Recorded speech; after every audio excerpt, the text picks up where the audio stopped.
I feel like Mike Jordan.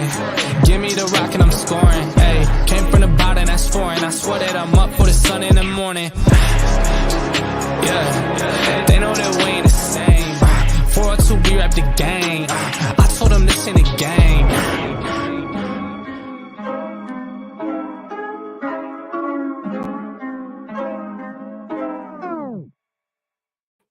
Yo, what's up, everybody? It is Right Side Rick, because that's the only side of my face that works right now.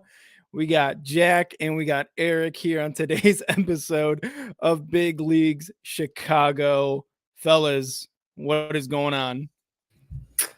We're in a fantasy football battle. I'm not going to lie. I got 5 guys going in this Monday night game. I needed about, 20 points. So just looking at a little capitalization from some Philadelphia Eagles, and some Commanders guys. But no, I'm excited for another episode of Fun. I got to run a little bit early as usual, but Blackhawks are playing as we speak. We'll talk a little bit of Hawks, little Bulls, then obviously H1M is what it sounds like. H1M, it is him. Eric, how you doing, man? What's that? What you got on the sign behind you? It's simple. It says, for me, American football is over for me. Time for the real football with a little small single bears. Just the little tiny support that I have left for the American Football National League of Association. Whatever this league is going to be called now for the next month. I really don't care. Whatever. Yeah, whatever. We've got a great show for you guys today. We're going to start off, like Jack said, with Hawks talk. And then what we're going to do is we're going to move into the Bears, break down their loss against the Lions. We're going to move into the C-Red segment, talk a little Bulls, and then finish it off with 4 stars of the week. Jack, the Hawks lost a close one in OT. Let's start off with Hawks talk. They lost a close one in OT against the LA Kings. I think they're 1-1 in the last week, right? They've only had a couple games. They're playing right now, but how have the Hawks been the last week or so? Yeah, it's funny enough. It was the father's trip. So the fathers of all the players joined them to the West Coast as they traveled to LA for a game against the Kings, and then across the town for a game against the Ducks. Like you said, 2-1 loss in that overtime to the Kings. Unfortunately, LA was able to kind of seek revenge exactly a week from the day from the Blackhawks beating them in Chicago. And LA was unfortunately the better team. Peter Mrazek would end up stopping 33 saves. Jonathan Quick, 31 saves, 0.969 save percentage for the Kings, with being the winning goaltender in this one. Taylor Radish would have the one lone Chicago goal on the power play, assisted by Johnny Tays and Max Domi. Hawks jumped to the early lead in the first before former Blackhawk, if people will remember or not, but it's been quite a while. Philip Deneau scored his 5th on the year, tying the game in the second. Third would go scoreless. And then, of course, at 4:58 left in the at 4:58 in the overtime, so literally 2 seconds remaining in overtime, the LA Kings were able to win the game. And what do they call this place now? It's not the Staples Center anymore. It's the the Crypto.com arena. Something, yeah. Yeah, whatever the hell they call this place now. I mean, I missed the name, but it is what it is. And LA was able to take, the first game of the West Coast trip for the Blackhawks. And then they went, like I said, short trip across the town to Anaheim, where they took on a very young Ducks team. And it was funny enough, in the game, Jared Tenorti, a guy who was acquired, I believe, via waivers, would end up scoring 2 goals. One of them being a redirect off 2 different Ducks players, I believe, before finding its way into the net. And that would end up being the game GWG, game-winning goal for Tenorti, unassisted. And then Philip Roos, I believe is his name, the rookie as well, would end up getting one for the Blackhawks, assisted by Kane and Domi. And Tenorti with his first in the first period. Ducks did jump out to an early 2-0 lead. Former DU pioneer Troy Terry would end up getting on the board, assisted by Trevor Zegras. And then Adam Henrique was able to extend the lead before Chicago climbed back into this one and got things kind of really clicking. And I believe this was Soder Bloom who was in net for the Hawks? Yep, Soderblom. Soderblom, yep. Yep, 39 saves on 41 shots against, only allowing 2. Very, very stellar performance from the 23-year-old Swede. So very happy to see what he's been able to do. As you know, he's played 5 games, kind of unexpected as they brought in Mrazek and Stalock to take between the pipes. Mrazek kind of went down early with a quick IR stint, and then now Stalock, I believe, has a concussion after being run into. So it's been Soderblom's kind of crease for the last most recently. And now that Mrazek's back, you'll see him kind of split the time between the two of them. Yeah, I don't know. I mean, it's interesting enough. I mean, this team continues to stay at, just they're floating a game above 500 at 15 points, a little bit more than you would have expected. I don't think what Blackhawks fans who want the rebuild to happen want, right? No, I mean, you're in front of 4 teams in that division. You're in front of 3 teams in the division in the sense of Arizona, Nashville, and St. Louis. St. Louis, the shocker, burying themselves to a quick 5-8 record. And then Nashville 6-8, as well as Arizona playing in the 5,000-seater Mullet Arena on the state campus of Arizona State.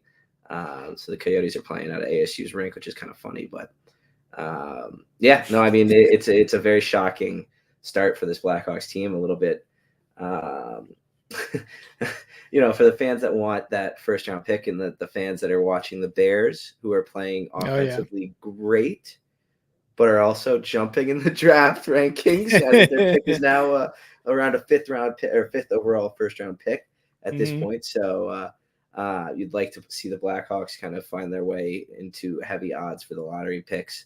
But we'll see what happens. I mean, you got to love, as I say, week after week, they are playing in every hockey game for Luke Richardson, and it's unbelievable. I mean, they're getting outshot in pretty much majority of all games. But it's you're seeing a fight in this team that you didn't really see last year. You definitely didn't see under Colleton, and you're starting to see a lot for Richardson early in this fresh 2022-2023 campaign. I don't know. I mean, I'll open the floor to a few questions before I give a little ad boost to the Slotshot Western Conference division round break preview.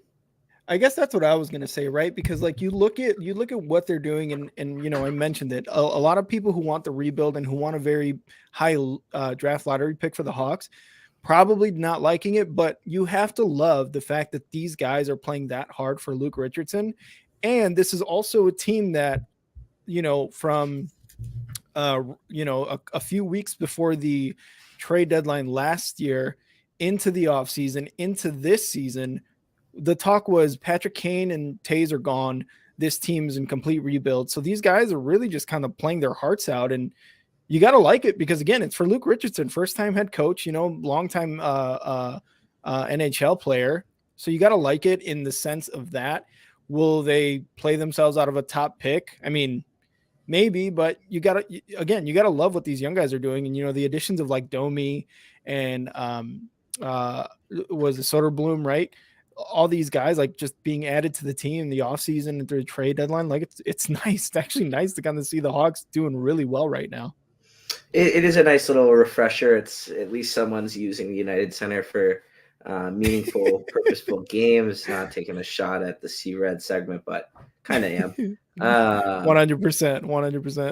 No, it's just you expected the flip-flop, and it was that case the last year, and I expected it this year, and it has been the case. So I guess it's just me being a little bit more disappointed on what they've put on the hardwood. But no, I mean, unfortunately, the Hurricanes did just take the early lead in this one at the United Center. Jack Drury with the early goal to lift the Hurricanes up 1-0 with about 10-15 left in the first period. So early start in that one. Mean, we'll see what happens. It should be an exciting stretch of hockey to at least watch in terms of what they have on the outlook for the next few games. They've got St. Louis in the building on Wednesday before traveling to Boston for a slate at 6:00 at the TD Garden in Boston versus the Bruins. And then on Sunday to end the week, the great 81, you saw him at Soldier Field on Sunday on the Instagrams, on the Bears accounts, Marion Hossa, the 81s going up in the rafters on Sunday. We will have a little bit of I'll have a camera inside the building for that one, so we'll get some stuff on the Star Six account, and Nice. should be a little bit of an emotional one for all those Haas lovers out there. He was getting emotional too, talking about it. Oh, it's there'll be some wet eyes in the crowd for sure. I mean, 81 was a big role of that team and the dynasty, of course, and unfortunately developed skin issues to reactions to his equipment, and that kind of ended his ability to be able to play hockey. And it came to the point in his final season he wasn't practicing. And I know you hear this about guys like NBA vets and stuff like that. Like, he literally did not practice at all. Like, his last year, he just played in games, and then he'd take a few games off here and there. And the guy fought for every milestone, and that's why he's a first ballot Hall of Famer, and why Big 81 is going up in the rafters. I mean, how could you forget the sliding knee celebration versus Nashville? Eric, I hope you even remember that one. Just to make sure you're awake down there. I'm good. I got you. It was a regular. I'm hearing it. It was a regular season, so Eric was paying attention at that point. I think the regular season for him, meaning playoffs. It was. See, Rick, I know I could count on you, buddy. Oh, my boy Eric, love the guy. But no, it's exciting stuff from the Blackhawks so far. You do want to see continued improvement, even though you kind of expect continued failure. But we'll see what happens. Yeah. And given the fact that those important dates, once they approach, we'll see what this team ends up doing. Kyle Davidson already not afraid to put his mark on this team, as he did, dealt in the offseason, but we'll see what happens there. Quick plug to Slapshot Podcast. Unfortunately, after some technical difficulties, we were a little late on getting that one released. So it came out, I believe, early Sunday morning versus Friday. Like we talked about, it will be on a Friday schedule from here on out. But we will have the Western Conference preview this week, and kind of the results of Saturday's picks, as we've posted on the Instagram. I believe Alex, who was in the cellar, who lost the 3 up, 3 down around the horn, is already jumped to an early lead, Rick. So it's a little bit of a has he? Look at him. His shift in the balance there. So we'll see if his luck's turning. Look at that. Exactly. We'll see if Alex is able to pull this one out. But no, definitely go tune into Slapshot on Friday. Definitely. Another fun episode coming out, and then of course just to plug our boy Eric down there, because I said I love him so much.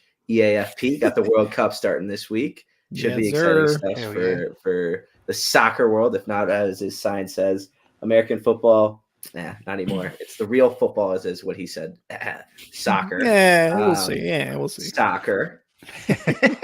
Soccer. Sorry, look, I'm Mexican. Okay, I call it football. So I if I want to do the translation right, that's right. Football. I know. I gotta rip into you. I gotta. I mean, I get it. And then it's one of those healthy debates, like the Americans, how or the American side over here likes to call it soccer, and because they already have football, and then the rest of the world call it football. So just me being Mexican. That's all.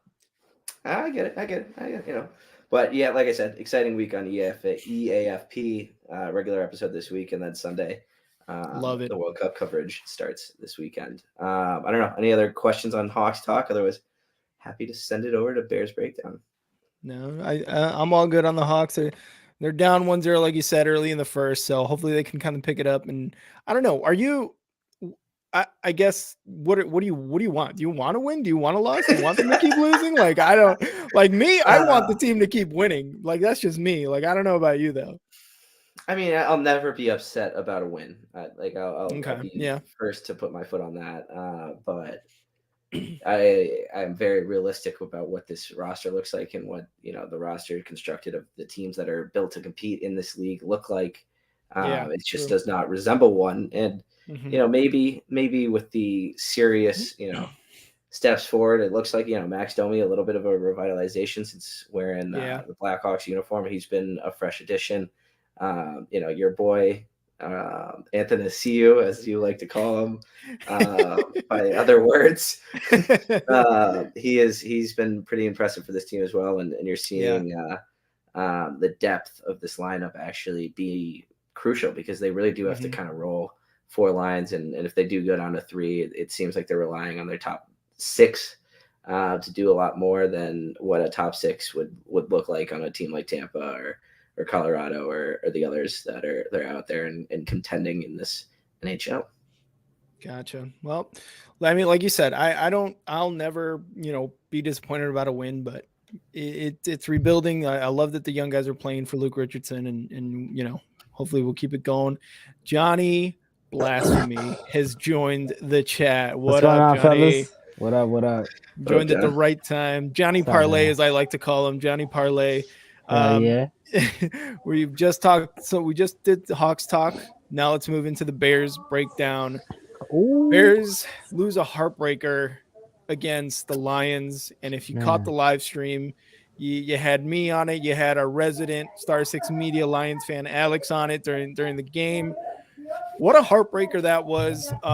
Just to kind of give you guys an overview of the game, first quarter, 3-3 tie. Lions went up 10-7 in the second quarter on a pass to one of the tight ends. And then Fields rushed for 1 yard for a touchdown after getting away from a sack. What I thought was a sack during the game for sure.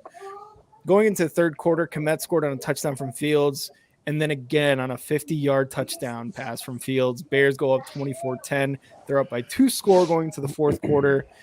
And then that's when the fourth quarter, it was just a crumble after that. It's just some questionable calls on defense. Swift did really well on this running touchdown.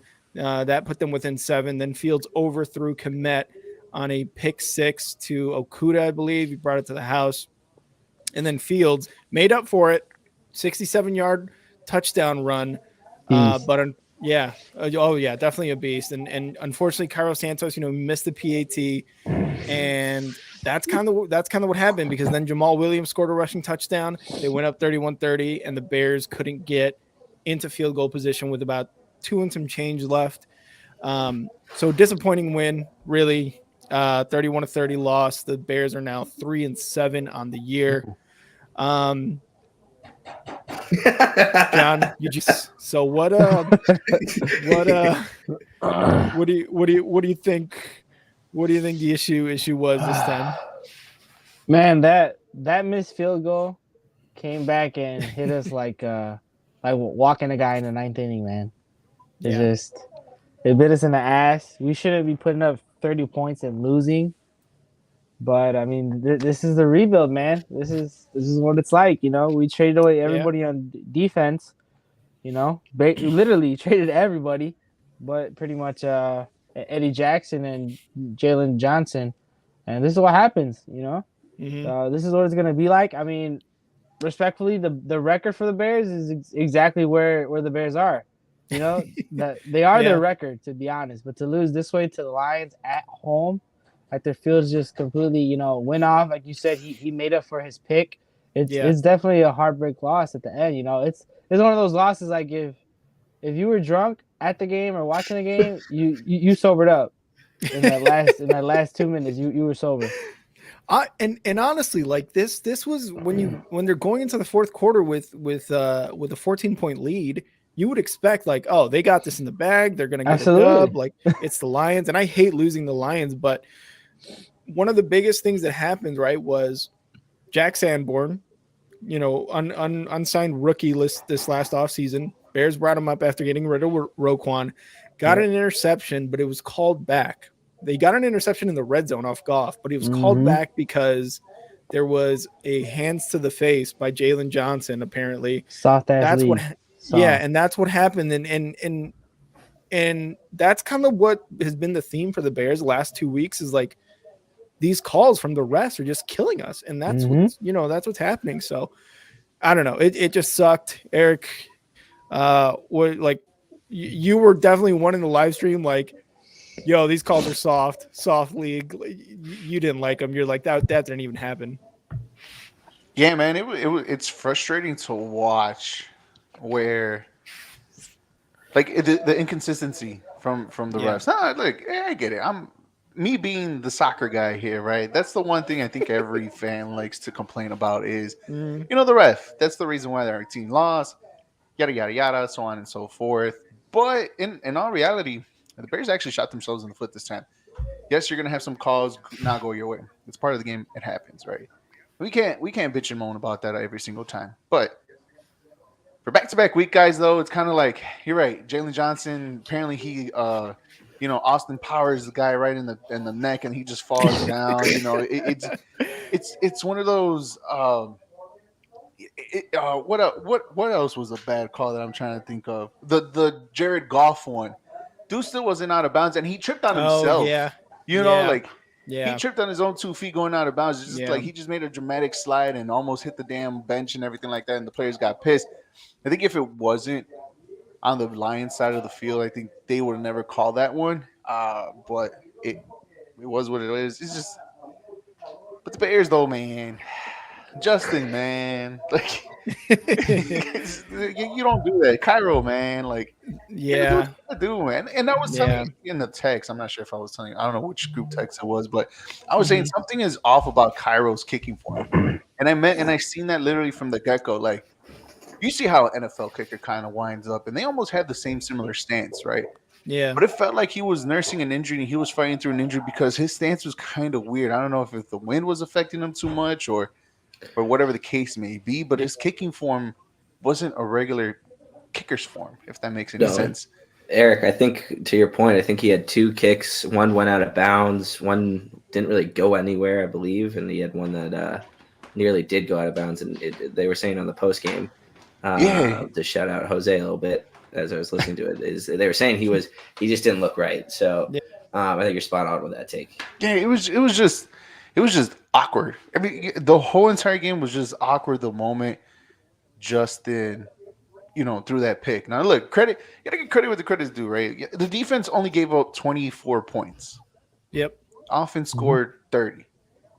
In a normal, average NFL Sunday, you win those games, guys. Yeah, absolutely. The pick six it did kill us. Justin did, he even said it, that changed the whole momentum of the game because the Lions just scored. Yep. And now you give them another one, an opportunity. It was a game. It's one of those games where it depends how you feel. Either you feel like, all right, cool, the Bears lost, we need a better draft pick, or it's one of those. It's like, man, you know what? Like, it's cool that my Bears are competing, but this is another game this season where the Bears are close and we can't pull off a W, and it's not. And it could be damaging to this team. It could not. It could be a learning lesson, but it just depends on how you feel. Like this team, in order for them to grow, they need to win the tight ones. And again, they faltered at the end. And that was one of the things that I was looking at too, because I was like, the Lions of last year were similar to the Bears, right? Again, and they've been the same way this year too.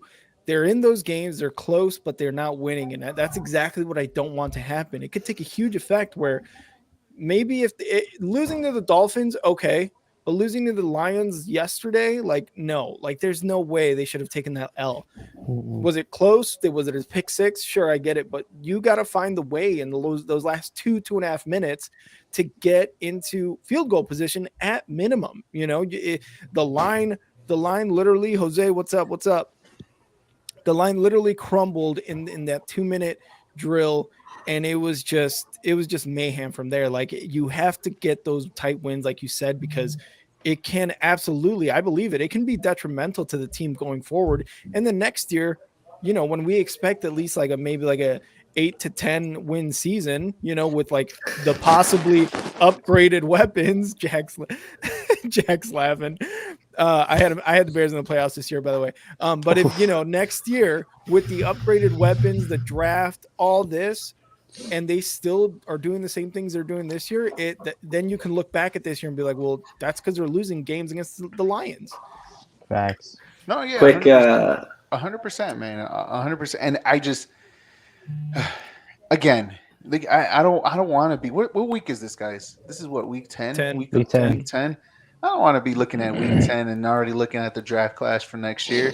Like that's one thing. Like, it's already getting kind of overplayed and tiresome too. Yeah, it's week 10. We already know where the season's going. Now we got to look at the draft class. And to be honest, I know a couple weeks ago Jose was talking about trauma and this and that. If you really want to talk about really good trauma, the trauma is that the Bears kind of struggle in the first round And no matter what position it is, no matter where they're at in the order, they struggle in the first round to get a first round talent.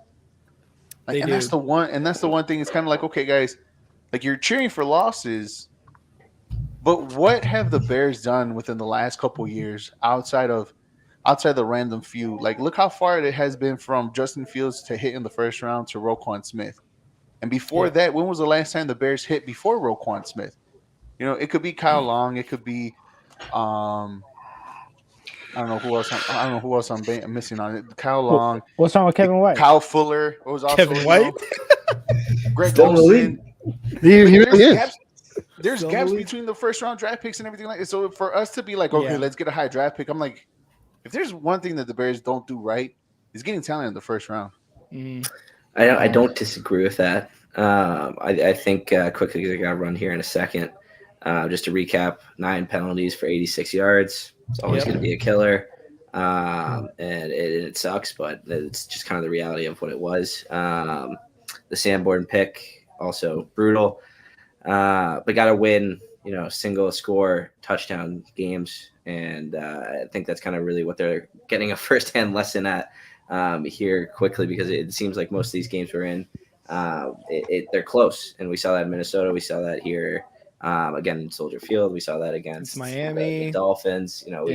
We've seen that all time and time after again this season. So hopefully they can start winning these games that they're in close, and you know what you're going to expect from the defense. I know 24 points seemingly should get the job done for you, but it still feels like it's just the D's shit. But it's just kind of the reality of it. Boys, have a good episode. I appreciate you guys having me on.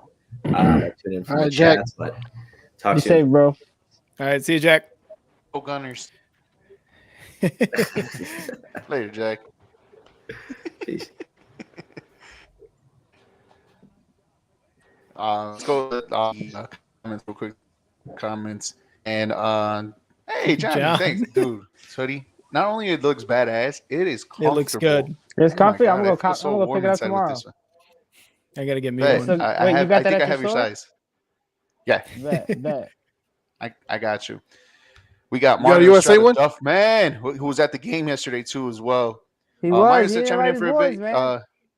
You didn't what invite JCA Star 16. Invite us, bro. Be your own boys. Selfish, bro. He's selfish. He's swole. He's swole just for himself, man. That's not fair. He doesn't want to share his swollenness. Right? But he says chiming in a bit late, but even though we lost, but the Bears are looking good. What more like Justin Fields, and then his comment kind of screwed it over, even though it's already on the screen. More like Justin Fields looks great, except for the pick 6. But that could all happen to any quarterback. Great rushing game, but overall we are getting better, and we're figuring out who's working well with Fields and who's not.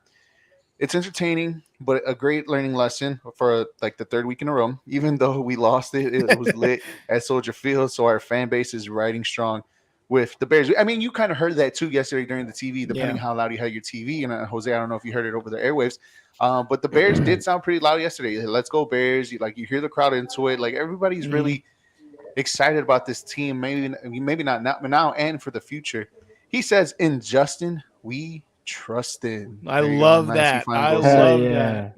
He said back-to-back games with great plays by Komet. Welcome to the party, Komet. He must have read my comments, laughing my ass off. And trust me, it worked too, because he gave me a solid 20-some-odd points in my fantasy league. Yeah. First time in ever that I had more than 4 fantasy leagues. I am undefeated, going 8-0 this week. Damn. Jose, that's your boy right there, Komet. Komet right there. That's all you.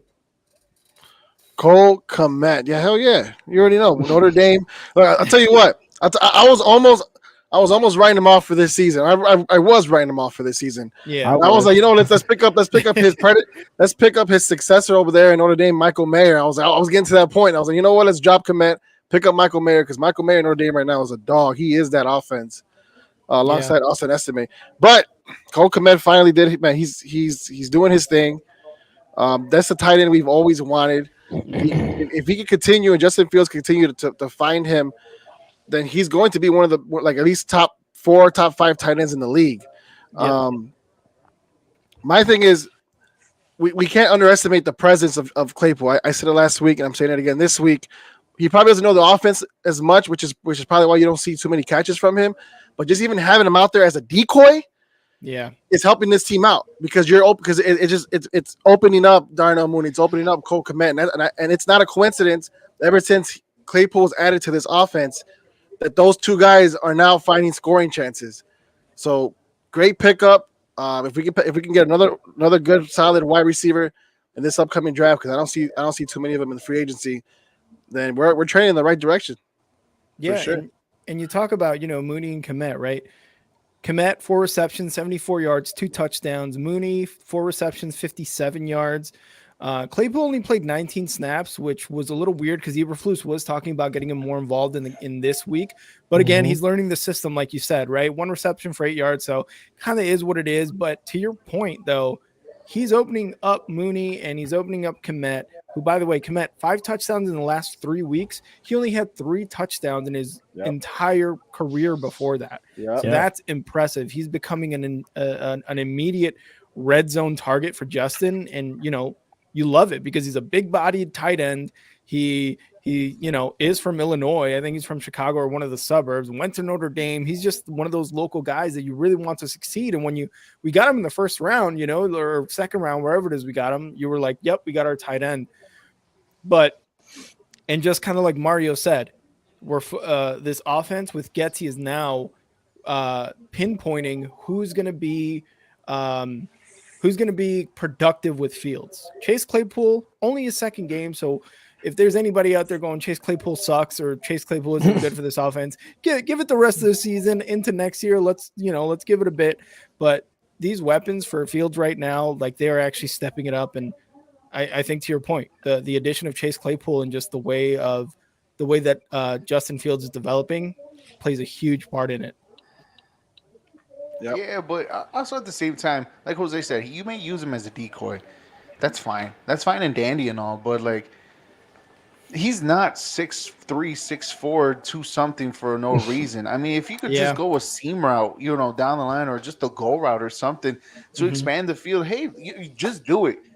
It may be the same play over and over for him. Maybe not. Who knows? But like Jose says, if he's doing this to create that for everybody else, not only just Mooney and Kmet, but also, you've seen Pettis yesterday with some decent catches too as well in certain situations. Pringle, I think he only had 1 catch, and St. Brown had probably the rushing yards and 1 catch.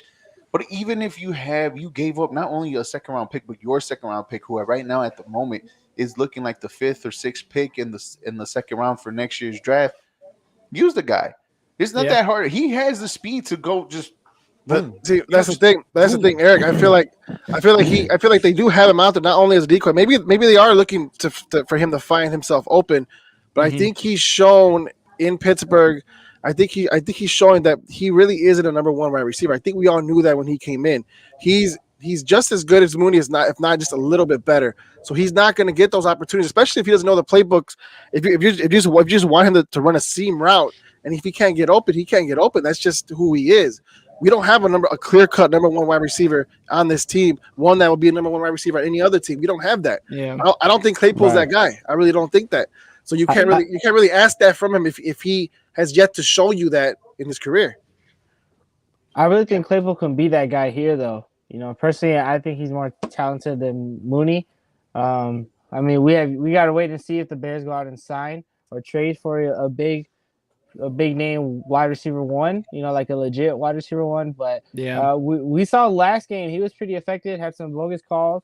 I don't know, but he had some really he was targeted a lot, especially in crucial moments.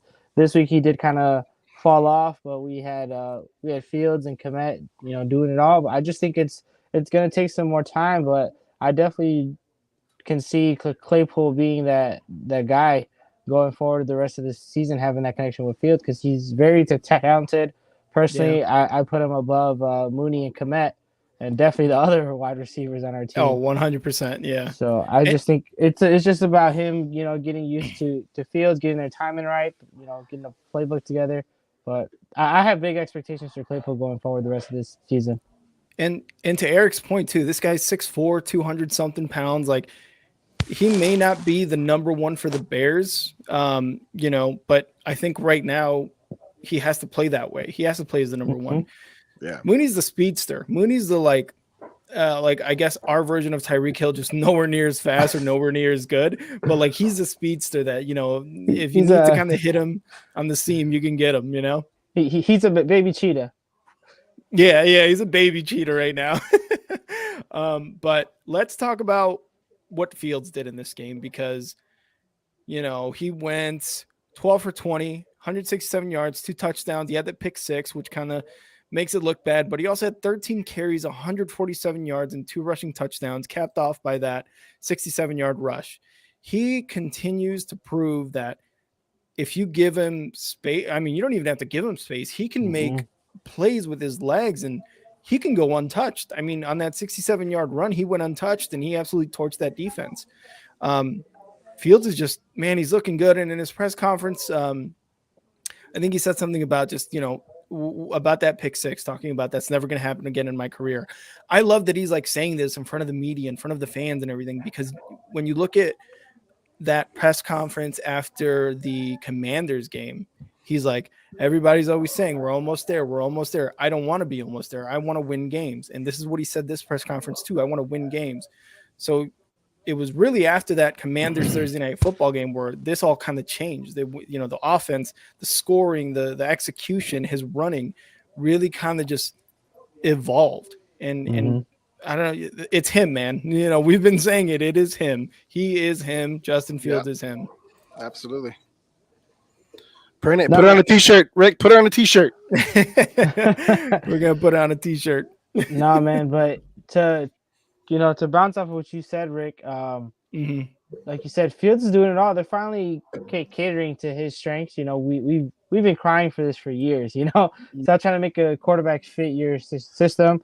I will say though, it is a little concerning, having him be run first, because you saw that towards the end of the game where you just have Fields scrambling on forever until he either gets sacked or throws an interception. And I think it speaks more to like our wide receivers not being able to get separation, but it's we see it all the time. Do you want your quarterback taking that many hits, especially so young? But unfortunately, in this league with quarterbacks, known run first, which is what looks like Fields is going to be going forward, a run first quarterback. They just take a lot of hits, and it's a little frustrating. I mean, yeah, it works out. There's times he's scrambling on forever. He dodges like 6 tackles and gets in the end zone. But then you see where, he's trying to dodge 4 guys and is running back, and boom, sack. Yeah. It's a little bit of a toss up on what you're going to get when you see Justin Fields scrambling. But because of the athleticism, he can pull it off. But it's still, again, it's National Football League. He is a quarterback, so you like to see him not need to scramble so much to get freed. And man, it's great when he's laying Lions out in the end zone. Like one guy got hurt after that 1 yard rushing. Yeah. Just laid him out. But that could have easily been Fields getting hurt. And then what's the story today? Exactly. And that was one of the things that I remember hearing former Jets coach Eric Mangini talking about. I think what he said was correct. Like Fields he's playing his game right now, like you said, John, right? I think over the rest of the season, going into next year, he's gonna develop that passing game, which will eventually not have him be like run first or having to run or having to lay guys out. Then his passing game is gonna evolve. He's not just gonna do 13 completions. He's gonna go into mid to upper 20s for 300 yards, hopefully. And then that way, he broke the records That's on what his feet. Exactly, Right. Dude. You're telling me. And he's not breaking records on his feet, but he's breaking records in the air now as a Bears quarterback. Yep. Yeah, I think that's a slowly but surely we need to make that transition. Soon. I guess real soon, because we don't want that situation. I mean, look what happened to Cam Newton. I mean, he was a dog, big guy, everything, and he was laying out guys. He was Superman for a reason. Yep. He celebrated that, and I think that's the perfect comp of how Justin Fields has started. I mean, he may not be as big as Cam Newton, but he's almost there. He's almost there. Like Cam Newton's size, and after a while, it does take a toll on a running quarterback, especially, it doesn't matter what size you are. You could be RG3 soft, or you could be Cam Newton big. Everything in between, you still take the same amount of hits. Some are harder than the others. And you're right. We want to see him develop, whether if it's a quick pass, quick screen, or even air it out. And as we go back to the comments on Facebook, Meyer says Claypool works great as a decoy, but the man is 6'4" ish. Most defensive players are probably 5'1" to 6. I mean 5'11" to 6'1". 5'1". Throw that ball in the air because 8 out of 10 Claypool will make that catch. Mhm. He says I think he can get it done. Bulls got Air Jordan. Bears got to unleash Eric Claypool. Give him and Justin a little bit more time to work on the offense together and watch them snap. He says, don't forget Fields laid out that guy. Unfortunately, not what you want to see. It's anyone on any team. He got a concussion. I hope he has a speedy recovery. He also said something else that threw me off. Speedy recovery, but Fields is not afraid to push and tackle and lay dudes out of the play. Next thing you know, he says, but I like I said before, over and over and over and over and over and over and over and over and over and over and over and over and over and over and over again. He built that offensive line for Fields and has so he has plenty of time to dominate in the air. If not, they're already made room for him to run. And you can see, and you can easily tell he's right. You can easily tell that they have designed plays for him. And I think out of the first 7 plays, like 4 or 5 of them, 3 or 4 of them were like already designed run plays for Justin Fields to do so. Yep. And he could go and create, like he said, create that touchdown run. He created it. That 67 yards. There was other plays too outside on the flat. He created those, but you're right, guys. We just need to see Justin Fields the passer. You can tell he needs a lot of work. The interception was his fault. You know, instead of throwing it at the feet, what he should have done was just either throw it at the feet instead of throwing it in the air, trying to find something for Cole Kmet, who was his guy that day. And I don't know, Jose, how you having the insider, man, like how demoralizing was it, not only just for us as Chicago Bears fans, but also for everybody else around? Oh man, it was. You know what? The feel after the game was definitely disappointment. And this was nothing like last week when you're facing a really good Miami Dolphins team, and nobody's really picking you to win, but you make it such a close game. So we're like, hey, you make a couple mistakes and you end up losing the game. But it's one of those games where you face a really good team and you lose, you're proud of, because you know what, my team is good enough to compete with a team like the Miami Dolphins, who look like a legit playoff contending, maybe even championship contending team. I mean, look, right? I'm just saying, but the Bears went toe to toe with them. Then you go here against a Lions team I feel we're a tad bit better than. You know what I mean? And you guys are basically the same. No defense, all offense. So it's like who's better? And you lose, but the way you lose is because of penalties. You don't lose because your offense didn't score enough points. No, you scored 30 points.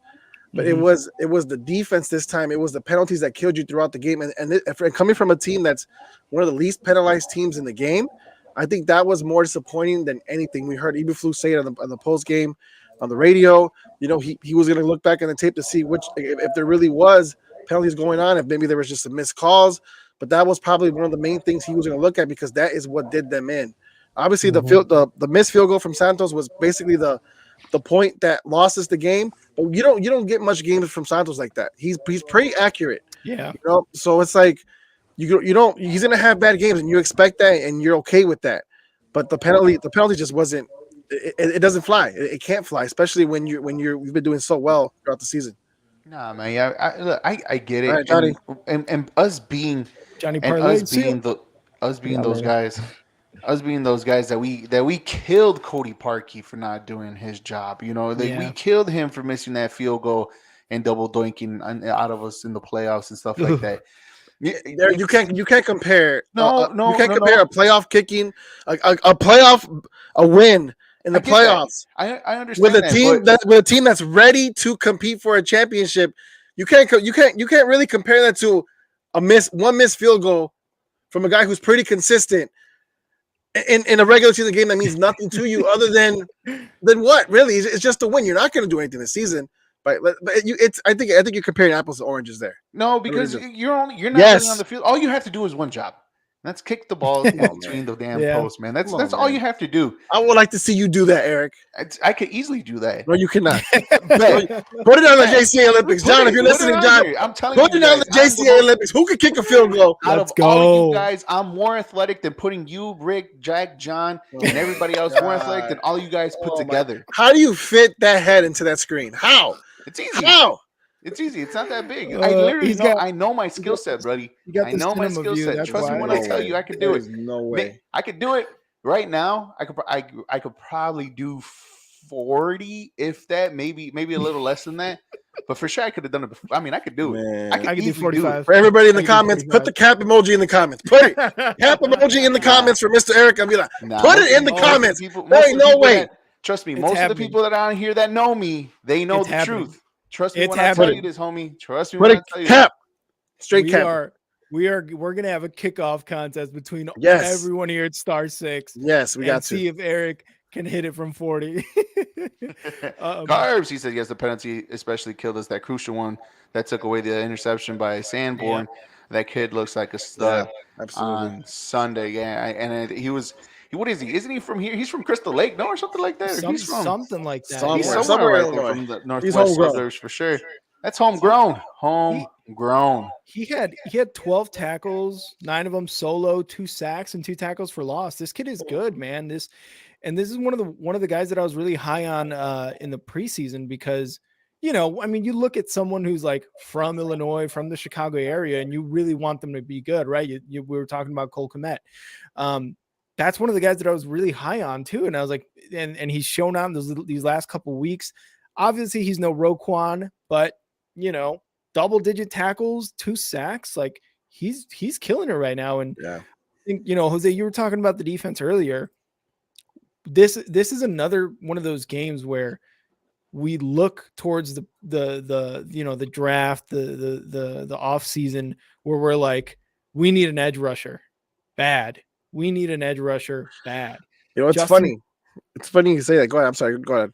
No, I was just gonna say Justin Jones was looking okay, but I mean, we need an edge rusher bad. It's funny you say that because we had a pretty good line before the season started, but we got it.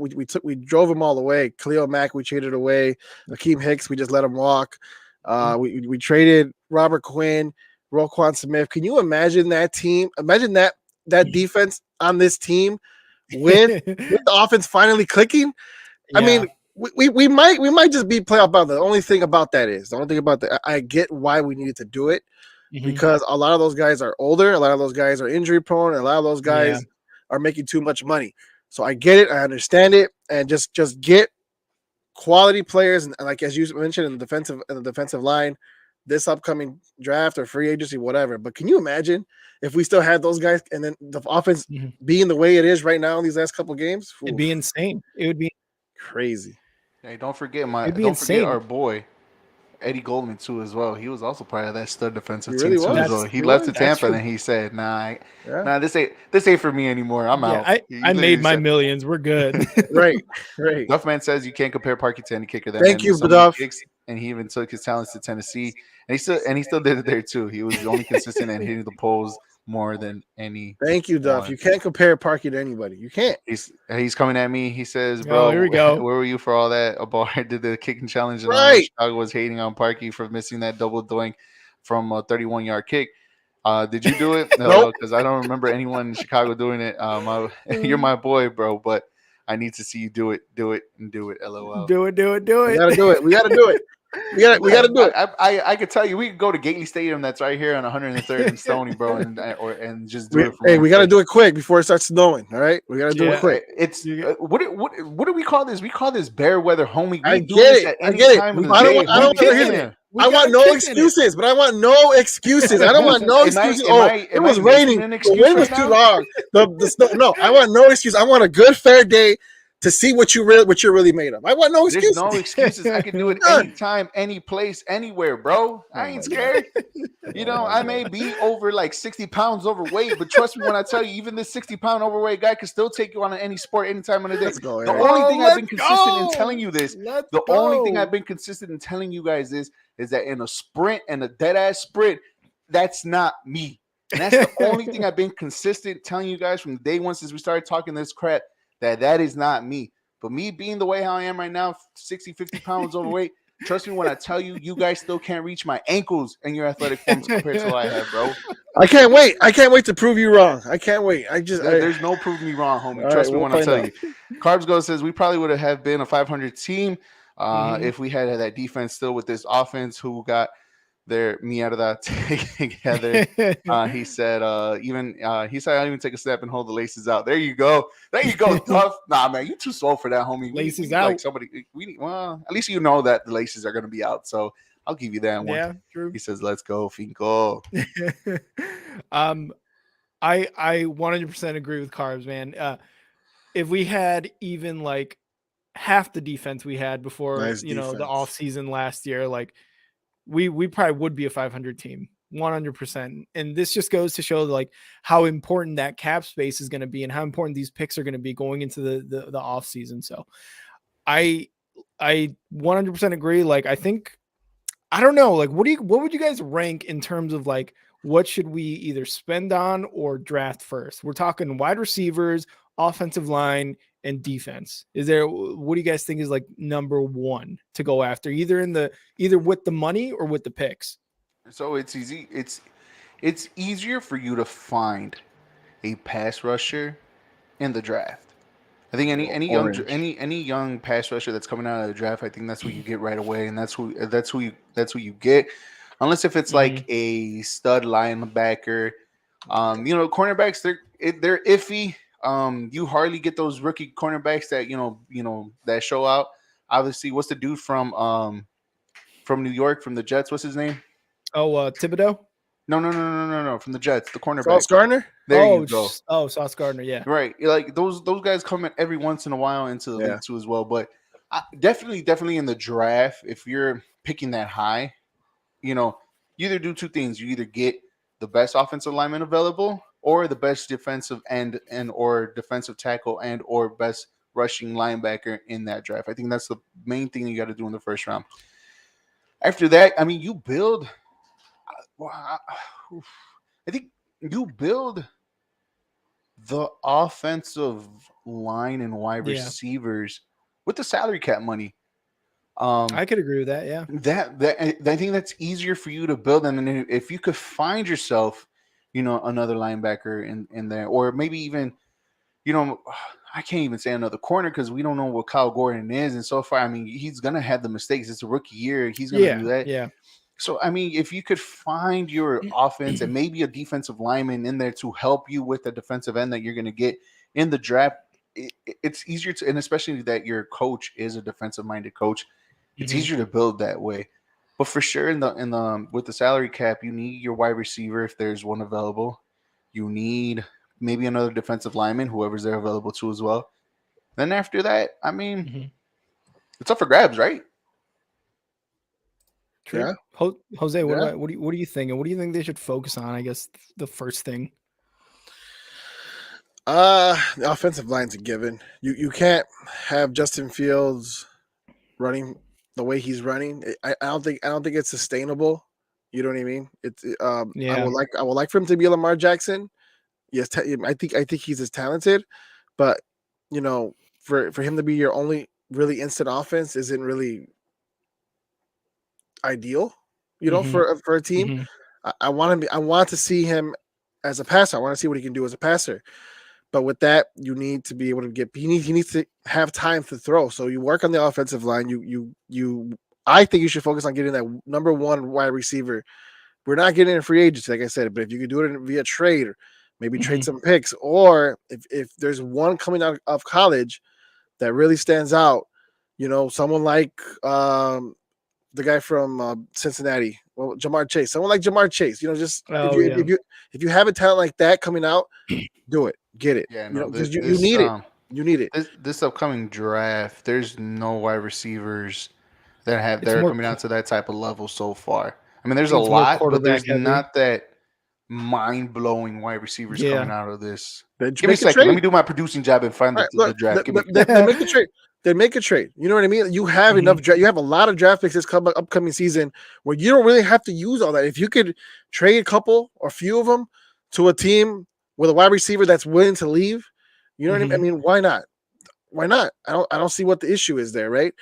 But I honestly, it's the offensive line, it's the wide receiver, and then obviously sprinkle in some defensive players, ones that are going to help you at least get for this team to get better. But remember, we do have some rookies guys on this team that are only learning. Let's let them develop as well and see what they can do.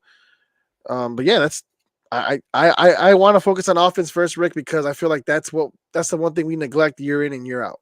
And I agree, because the first thing that I was going to say was 100% focus on the offensive line, because if we do want Justin Fields to not take hits, to not have to, break rushing records as a quarterback, we need to get him that pocket protection. And then once we're able to protect him as a passer and he elevates his game as a passer, we already have Chase Claypool under contract for another season. We already have Mooney. Cole Kmet is becoming the tight end that we wanted. You can always get Herbert, on an end around, dump it off to him. But I think the offensive line needs to be the priority, because if we want Justin Fields to play this game as a Bears quarterback for the next 10 years as our franchise quarterback, we need to protect him, and we need to make sure that he is not taking these hits. He's laying guys out for sure, but he can't be laying guys out, even though it's fun to see. It could have easily went the opposite way. The way he hit the one defensive player, he could have easily knocked himself out. You know what I mean? Or broke a collarbone. I mean, he's lucky he's a big, strong guy, but imagine if the guy was just a little bit bigger. It could have went worse. It could have been worse. Eric's got the answers. Yeah, I got that one. I don't know if I went to this one, but let's go with Duff first before I go to mine. Duff says, focus on the wide receivers first, then the O-line, then another running back, then defense. All in that order with the draft and with the cap money we have. He also goes on saying he can easily be or be better than Lamar Jackson. But the only reason why Lamar is better than Fields is only because he has a line that protects him. Yep. He has time to look up, pass, and great. And if it's not there, he runs and is successful because of the protection of the openings they give him. Yep. We do that and watch Fields be at or even better at that level. Can you I don't know how imagine? much this is true, guys, but I found the NFL mock draft real quick, and apparently the Bears are picking third. I don't know how true that is. I feel like there's like two more worse teams in the NFL. It might be true because a lot of the same teams have the same record. But right before Eric, can you imagine a Justin Fields, Cole Kmet tandem like Lamar Jackson and Mark Andrews has over there in Baltimore? Andrews. Yeah. Oh man, that would be deadly. That would be great. So right now the Bears are picking third, and what they have there on third is probably the best offensive lineman in college, and Osumaya Fanshu from Penn State. Dude is 6'6", 308, but he is slim enough to build, and his athleticism speaks for himself. That's what they got going on him right now. The best pass rushing defensive player is obviously Will Anderson from Alabama, the linebacker. That's going to head on to Pittsburgh unless Pittsburgh does something different and go another route for sure. But that's what they got going on for the Bears right now as an offensive lineman. Because basically they got the quarterbacks, and then the two defensive linemen from Georgia, Jalen Carter and Will Henderson, going 2 and 5. So again, I guess Mario says I think the Bears they have the 5th pick so far. That's why it's kind of feel like they're between that 3 and 5 threshold. Top 5 would not be a bad pick at all. And the only thing I would have to disagree on with Mario is another running back. I think Herbert is a good number one. If we get rid of Monty, which I would hate if they got rid of Monty, but I mean, you don't pay running backs nowadays in the NFL. And then you have Ebner too, kind of, sitting on the bench, waiting for his opportunity. He's going to get it soon, I think, if not later this season in the preseason, because he looked pretty good in the preseason. So I don't know if I would necessarily draft another running back because of the glaring holes on the wide receiving end, the offensive line end, the defense, right? So I don't know. I think that's the only thing I would disagree. But if the Bears have a top 5 pick, I think they definitely take that offensive lineman. Like I said, guys, if there's a decent pass rusher, it's easier to find that in the draft. And the offensive linemen are hit and miss. There's not a lot of Eric Fishers in the world who came on and made an impact when he was with the Colts. So that's the one thing about the linemen. Because, hey, the Bears have a track record of not picking good linemen in the draft. I mean, Kyle Long was a good one, but I remember Gabe Carimi. And remember, the Bears don't do well picking in the first round at all. And so we have to wait and see. Josh says, hey, guys. What up, Joshy Poo? He's Josh, on here in what's the up? comments saying hi. So, yeah. Well, I mean, we'll see how they prioritize, but I think if we want Justin to be him and to be him for the next decade plus, definitely get some protection around him. And that's kind of all I got on the Bears. You guys got anything else on the Bears? No. Let's let's just hope, like I said, the offense can continue to do what it's doing next next game, and and just no more penalties, man. Come on, get that under control. We should be good. We'll be all right. Football season is officially over for me, guys. I'll see you next year. Eric, boo, boo, Eric, boo. Sounds like Hey, Eric. man, look. I know this is off topic real Not quick, a real but team, not a real fan. I have never had a World Cup in November or December, so this is weird for That's me, true. okay? My That is Sundays are true. going to be packed starting at 5 a.m. to watching the very first kick of the World Cup, leading into the afternoon games, leading into NFL games, which I'm going to have the soccer games on the big screen TV with the volume up and the Bears muted. So it's kind of like, you know what I mean? It's one of those situations where it's a rarity for me because I normally compete with English football or Spanish Yeah. football or like just league football. I don't get the World Cup. I get it in the summertime. So this is Yeah. awkward for me. Okay, this is Yeah. weird. This But is weird. You only get it once every 4 years, so it's kind of like, like I have to embrace it because I have to love it because it's the best tournament in the whole entire world. Do you think actually, because this does tie into to the NFL, do you think the ratings, the viewership will go down a little bit because of it being in the middle of the NFL season? Because I think it will. So in the United States on Sunday, probably. Yeah, It just 100%. it depends though because I mean the one thing for sure is that the United States men's national team play Monday, Friday, and Tuesday, I believe. Mhm. So that's already going to be a given, right? Mhm. Obviously, if you're like myself and that's a Mexican fan or a Mexican themselves and watch the Selección Mexicana, they're playing Wednesday, Saturday, and I believe Wednesday again for their final matchup. It's the playoff round, but the playoff rounds don't kind of really interfere Mhm. with NFL Sunday because the games start at 9 o'clock and then the last game is at 11. So that 1 hour threshold, you probably will be competing Okay. with, or 12, I believe, but you're going to be competing with the NFL for like a half or two. And Yeah. that's the only difference. It's that Sunday game. And I believe the Sunday matchup for the World Cup is only one for this week, and that's at 9 a.m. So basically, they're going to get all the viewership from across the world between Mhm. Qatar and Ecuador. So, but it's the following week after where it's kind of be like, okay, we're going to compete and see where we're at. Gotcha. Okay, I thought it was going to be a little bit more kind of intertwined there, but all right. Well, that was Bears breakdown. Let's move into Real quick. Sorry, Yep, Rick, go my ahead. bad. Let me get to these comments real quick. Yeah. He For said, sure. Josh says, man, yesterday's game was not as bad. I really like how we played. Yeah, a lot of penalties yesterday's game, but that kick from Santos, though, dope. He got that Mario. Duffman doesn't Yeah. agree. He says, go kick a football, damn it. I am the real one. I'll bring it here right now. Let me go bring my real football right now. He's gonna bring a football. He's gonna kick it on camera right now. Oh, I love it. I love it. I hope he would. I hope he fell. I was. Oh, I would have laughed if he would have fell. That would have been gold. Would've put it all over social media. Jose wishing for violence on Eric right now. All right. Well, that was Bears breakdown. We're gonna wait for Eric to get his football. Sorry. Oh, there you go. He's got two of them. He's got a pair in his hands right now. Commanders are up on the Eagles. Yeah, they are 17-14. That's insane. Upset city. Eric, you brought two, huh? Yeah, so this one I got the qualifier ball for the United States men's national team, the Nike one. Official as hell. That cost me like $120.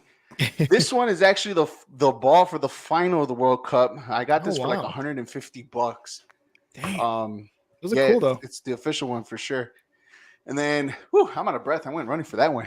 God damn. We got the final for the World Cup. But you can kick a field goal, right? Yeah. I mean, hey, all I'm doing is 3 steps and kicking, bro. I'm a man. goalie. By the way, don't forget, I'm a goalie, so it's a big difference. I have the advantage on that one too. Yeah, so there you go. Maybe it's a different ball, but I got the Mario goes, not that one, a football, not football. Pigskin, baby. Call him Mario. No, this is the real one right here, buddy. All right, well, one right here. Let's move on to what I have on top of my head. Let's move on to the C Red segment. Jose, the Bulls, man, they look hold on rough. They do. They are looking rough. Jose's getting his hat on. We're matching now. Let's love go. it. Let's go. So Bulls have lost 4 of 5, 6-8 on the young season. Just the last 3 games over the last week, they took a win at home against Toronto, 111-97. Levine scored 30. Vooch had another double-double. Then they went on to lose against the Pelicans, 115-111. Levine scored 23 in that game. DeMar had 33. Vooch and 18.7 rebounds. And then they lose bad against the Nuggets, 126-103. And that was with 3 days rest, right? So they got torched by Michael Porter Jr. as he scored 31. Levine led all scorers with 21 points. DeMar had 16. P. Will had 15. What is it like? Is this expected, Jose? I mean, I don't know, man. Like they're looking bad early. No, this team is not looking good at all. This is not what this. I don't think this was expected. At least not from me. Well, my voice cracked a little bit, but I don't. It's man, the defense. Did you have no defense right now? They're just allowing whatever team that comes in and plays them to do whatever they want. Last night, and you know what? Last night they were healthy, completely healthy. Other than Lonzo Ball, they had everybody who's available, who's healthy to play. They were playing. They were in that game, and for them to get blown out by Denver, credit to Denver. Denver looks really good right now. But when you have guys like Levine, Vucevic, DeRozan, and DeRozan didn't hit double figures last night. DeRozan only has 16 points. Levine had like 21, 24 points, but come on. Like there has to be somebody other than DeRozan who's doing anything. You know, when they double DeRozan, what are they doing? Exactly. And that's what's been the Achilles heel. As soon as the teams know, let's just limit DeRozan from doing anything and try to see what these other guys can do. And when that happens, you start to see what these other guys can do, and that's absolutely nothing. It's a glaring issue, man. Yeah. Because the defense, you mentioned the defense at first. It seems like almost every single game, they're letting up anywhere between 55 to 60 points before the half. Yeah. And that is insane. That wasn't happening last season. They were scoring a lot of points in the second half of the games. Don't get me wrong, right? Like in crunch time, timeouts, all that stuff matters. But if in the first half, when you're letting up 60, you're 100% going to lose those games, like 9 out of 10 times. I think the only one they won was against the Raptors at home when they let up about 60 points in the first half. But and you mentioned doubling up DeMar, dude. It seems like that seems to be the answer against the Bulls. And the Raptors did it. The Pelicans did it. The Nuggets did it. It's just effective. And Levine coming off his rest, load management, all that other stuff. It seems like him for a week, 2 weeks until he completely rests up, because outside of DeMar, maybe Vooch is the best scoring option. Vooch, and if you look at the bench, and you have Dragic. Dragic has been a really good pickup. He has. He's been consistent coming off the bench. Even Andre Drummond has been pretty good when healthy, when he's playing. Both those guys have proven to be good pickups, but they can't to me, they can't overproduce, or they can't produce a lot more than your starters. Yeah. Drummond with 12 rebounds yesterday, and Vooch only had like 4. Like, what's going on? Like, Vooch, step up, man. Like, how are you getting out rebound by Drummond? Like, come on. Well, that just can't happen. Yeah, like, how are you getting out rebounded by Drummond? Drummond is a vet, but again, he's on the bench. Like, it's just insane. And just kind of looking at some of this stuff, even against their win in Toronto. We talked about DeMar getting doubled up. That's limiting his scoring opportunities. And again, who's the next scoring guy after that? It really depends if Zach is playing or not. Their loss against the Pelicans, they actually led in that game, 97-93 with about 5.5 minutes left. Ingram scored 7 straight points. He put up a 3, put them up 109-107. And DeMar tied it with a dunk, but then he turned it over, and that was pretty much what sealed it, right? And then the Nuggets are one of the best shooting teams in the NBA right now, 60% field goal and almost 50% from 3, league leaders. And with 3 days rest, that's kind of what you come up with as a Bulls team. It's rough. You know what? I was talking to somebody about this earlier at work, and they brought up Billy Donovan. Can it really be coaching? Is it can it really be like, and they brought up Laurie Marketing and how he's flourishing over there. Yeah. Like, if you look at Billy Donovan and the way that he's coaching, you don't really see a lot of play calls. You don't really see a lot of schematic plays that you would see in other teams. It's a lot up and down, running up, fast paced offense, and that's not working with the Bulls right now because I don't feel like they need someone like Lonzo Ball, the point guard, to be able to do something like that. They really don't have the personnel to do it. But I don't know. I'm just throwing it out there. Like, can it really be Billy Donovan in the way he's coaching? Like, is it a coaching issue? What do you think it is, Eric? Yes, I think it's a little bit of both, right? It's a team where complacency was the key factor last year in not, and not upgrading this team other than just adding a few 2 or 3 players. Also at the same time, it's also Billy Donovan. I feel we're seeing the Billy Donovan of the last couple seasons at Oklahoma. You know what I mean? It's like it's very stale, and I feel like it runs well with a point guard that knows what he's doing, and that's one of the key factors too as well. Because let's get it, Billy Donovan was never known for his defensive. Even when he was in Florida, although he had Joakim Noah and Al Horford on that defensive stat, I mean, when you having that, obviously you just have 2 giants on your team. But also at the same time, you've seen that after a while this offense gets stale, and it just again nothing proves. I don't think the Bulls have the talent capacity to compete with any of the other teams simply because they're very limited. They're very limited in the offensive standpoint. And when you're very limited on offense and you can't play defense, that's a recipe for trouble, and that's a recipe for not even being considered one of the top teams. Guys, first things first, it's good to see Michael Porter Jr. coming back healthy, right? After so many back surgeries. This guy, because this guy's a baller. And this is what we're waiting for the Denver Nuggets and what the next step they're going to do. And when you have the MVP and Jokic on your team, man, that team looks really, really good. And it's going to be really, really tough in the West. But coming back with the Bulls, man, it's very stagnant. It's very stale. It's very like there's nothing different. And you're probably right. It's a combination of both.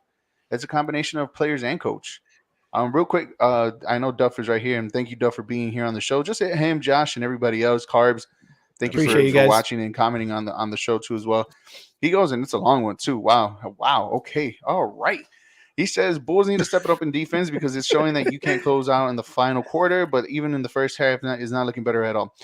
Levine needs to step it up because DeMar is getting blocked. I think the Bulls need to make some changes in their lineups, shake up the starters and the bench to see what works. Because the Bulls need another scorer, a consistent scorer, and the Bulls need a better screen setup because they are mostly running fast-paced versus them and setting up. And he stops right there. To be continued. Oh, here we go. Oh, there he goes. And maybe even start thinking of a trade. I know I'm his all-time fan, but Rose would be great on the bench even as a starter in Chicago. He's not being utilized in New York. Little playing time, and he's putting up good. I don't know if Rose would do well in this offensive scheme as Eric and I were talking about. You remember he coached that Florida team that Eric talked about with Noah and Horford. That was a way different type of basketball play that you were seeing at that time. Now everything's a lot faster and everything's 3-point shooting. You don't see hold the ball, let's run some plays, let's do some offense. You don't see that type of basketball anymore. A lot of it now is just run up. You still have like 22 seconds on the clock and then just jacking up threes like it's nothing. You know what I mean? And I get why Billy Donovan wants to do it because that's the style of basketball it's going. It's trending in the league right now, but it's not working with this team. The personnel is not it, and you either got to get guys who can do that, who are better 3-point shooters, and maybe you'll start to see it flourish. But other than that, I don't know what else to do. And Mario, you mentioned the fast pace versus them actually setting up plays. This is like one of the reasons I think Dalen Terry was picked up in the draft by the Bulls, because Dalen Terry is the guy who really brings that energy on those high tempo, like fast paced, fast break type of plays for a basketball team. Obviously he's a rookie, right? And we gave the starting job to Io. Io is he's been good some games. He hasn't been there some games. Like he plays mad minutes, but somehow in the plus minus, he's always in the minus. But Dalen Terry, I think give him this season, plug him in, play him whenever you can to get that fast break, fast style of play. I think he'll flourish in that. And, we talked about Lonzo too. It sucks because he's been injured for almost a season now, and he would do really well on the faster side of stuff. And I think Billy, that's kind of what Billy's doing, man. Because you had Kobe White miss a 7th straight game. You don't have Lonzo. You're giving it to Io. Like, he wants to continue to play that game because he's like, oh, well, it was good last year. But, last year when Lonzo and Vooch and Levine and DeMar were on the floor for what, 7, 8, 10 games, something like that. Like, it's not going to work here. It's got to be more of like what Mario was saying. You got to set up these plays. Yeah. You got to get up. You got to get up to your side of the floor, reset, and then try to score from there. Yep. He said Mario also goes and saying that he likes the fast-paced play too. But our guys are getting gassed hard lately. Hopefully they can get into it too as well. You know what else though? Doing that, what Rick just said is stopping at once you get to your side of the court, resetting and start setting up plays. That'll help the double team on DeRozan, because then you at least have your guys in place. And when he does get double teamed, they're already there waiting. Just throw it to them or throw it up, for them to get it, and then they're able to shoot. But when you're doing that in a fast-paced offense, where you're just running, then he's getting double teamed. Then he's really just throwing it to whoever is closest to him, and you know what I mean. And that's not going to work. So as soon as you're able to reset and you have everybody in place, so when he does get double teamed, that may free up some guys, or at least help them with their shot selection. Yeah, but even then, so where is the consistency scoring going to come? Because even if with this fast-paced offense, you're going to see, you're seeing these shots been taken, and some of them, let's be honest, guys, some of them are really bad shots. Let's put it out there. They've been some really bad shots. So if you're really going to set up play for a good shot and stuff like that, but even setting up plays, you still have to be consistent in making those shots, either from the mid-range or from 3-point. But the Bulls don't have that consistent scoring, or they don't have that consistent shooter. Yes, they do. It's that $200 million play that you're always calling out. It's Levine. He has to be my point. It's not that consistent. The thing is, he has to be their best shooter. He has to be in place for wherever his sweet spot is and be able to make those threes, because that's what they're lacking right now. They need a guy who's consistently making threes. If you could throw it to Io, who could dish it out to Vooch and then Levine, or whatever the play call is, right? Get it to your best shooter. Levine shoots threes.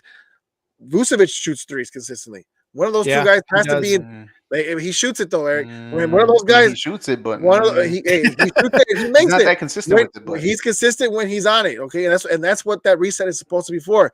You get guys in their spots, in their place where analytics will tell you more likely than not they will make it from that wherever they are, from that spot, and that's what you got to do. And those are your two guys. It has to be your two guys. Yeah, but also you got to remember that. I mean, obviously in the NBA, you got to create your own shot, but you can still tell that Zach is a slasher, and we're starting to see less and less of that. I think if you start going, because which was the game that the Bulls only went to the line like 8 times, and the other team went like almost like 17, 18, 19 times. I think it was the Raptors game, wasn't it? Yeah. That's enough. Those are free points, guys, too, as well. Yes, you may, if you're not shooting it, go to the lane, and that's. Also, Zach's strength is going to the lane. He didn't play away from that too. He didn't play that game. He didn't play. That's why you didn't see that many free throws. Levine played the game after. Okay, cool. Because all right, I wasn't 200% sure. Levine didn't play that game, but also remember the injury that he's coming off of. That type of injury, you can't really slash as much as you want to. Look at Derrick Rose and what happened to him after all those ACL tears and all that the load management that he was doing with his knees. You didn't see the same Derrick Rose that just slashing going into the paint. Whenever the hell he wanted. I think Levine is taking a step back, and I mean, lucky for us, right? What a good timing. Now that he got paid, he's taking a step back a little bit. But I mean, you can't blame him unless he's going to go full throttle in the playoffs or in the end of the season. I get it, but if we don't see it then we have an issue. I feel like that always happens to like Chicago teams. We pay a guy and then he sucks the next year, and it's like, well, what the hell, right? And I think too. A majority of these free throws have to come also from the point guard position, man. Ayo needs to step it up. Ayo needs to get in there too, because he's a fast guy. He's not someone you kick it out to, on the corner 3 and for him to take that shot. He's not that guy. That's Zach, right? Zach shoots a lot of threes, and I kind of love seeing that from Zach because we paid him we paid him that much money, but Ayo needs to step it up in the point guard position. He needs to be the one that's slashing in there too, not just Zach, not just DeMar from the mid range. And you're right, coming back from an injury like Zach did, he's not going to be able to slash, man. Like you have to kick it out to him again on the arc, have him shoot up. But I did want to ask with Patrick Williams. Patrick Williams has been taking a lot more shots too. You know, I think he's hit 10 and 15 points 2 of the last 3 games. Are we starting to see that development, or is it kind of like, is it stalling a bit with P. Will? Like, what are your thoughts on that, Jose? Oh man, I don't know with P. Will. Don't get me started on Patrick Williams. I'm not as big as Patrick Williams as everybody else is, and I don't know why. There's just something about the guy that's kind of like, I think I dare I say he's overrated. At least he's been showing it a little bit. I don't know. Look, I hope I'm wrong, Eric. Eric? I hope I'm wrong, Eric. You're always wrong. No, don't give me that. I'm always wrong. You can't. Okay, you no, cannot compare. You cannot say he's overrated when he still hasn't played a full season of games under his belt. That is just an excuse. If you got it, you got it. I want to hear it. I have yet to see. My God, I have yet to see it with this man.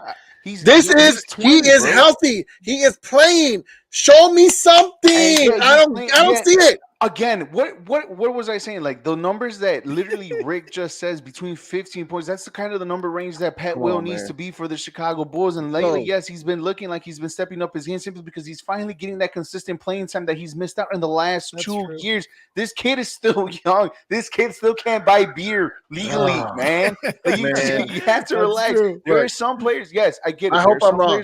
There are some players that come out of this league and boom, right off the bat, right? And that happens, and that's great scouting, great talent, stuff like that. But at the same time, you got to understand, like, it just depends on what situation you are put in your NBA team.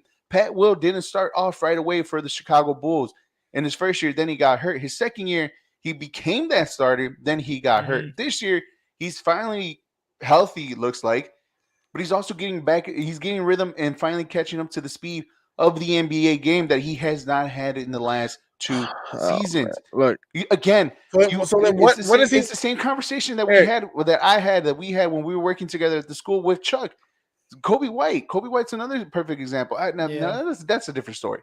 That was a different story. Yeah. The kid is young, but Patrick Williams. I think the only reason why we put this little blame on him, or we're spotlighting him, because he was picked 4th in the NBA draft. So you expect a lot more. Granted, yes, that matters. I agree with that. I agree with that statement. Anything from 1 to 5 in the NBA. That's the same thing as saying like Levine's being paid $20 million. He has to produce. If you're ranked that high, if you're drafted that high in the draft, you got to produce. I'm sorry. I agree with that one. But again, with Patrick Williams, it's kind of, you kind of need to settle down, because one, he's still young. And if we're starting to rush him like this is going to be Larry Marketing 2.0, where he might succeed somewhere else, because the expectation that we want to put on him is very, very high, when in reality, dude barely has a whole season under his belt within the last 2 years. Because the thing is, the deficiencies that this team has should be his strength. Defensively, the hard-nosed rebounding, I don't see it from this guy, and that's what this guy has to show us. And that's the one thing. He could play with heart and effort, but the defensive side of the ball, it's kind of like, and that's what bothers me. I think that's just what bothers me the most. That's why I'm so down on him a little bit. Is because that's supposed to be your strength. That's supposed to be the thing we brought you in for, to help us out with, and you're not showing. You're as good as Vooch, or you're as bad as Vooch. Regardless, you're seeing it with him. He's starting with him on the floor with Vucevic.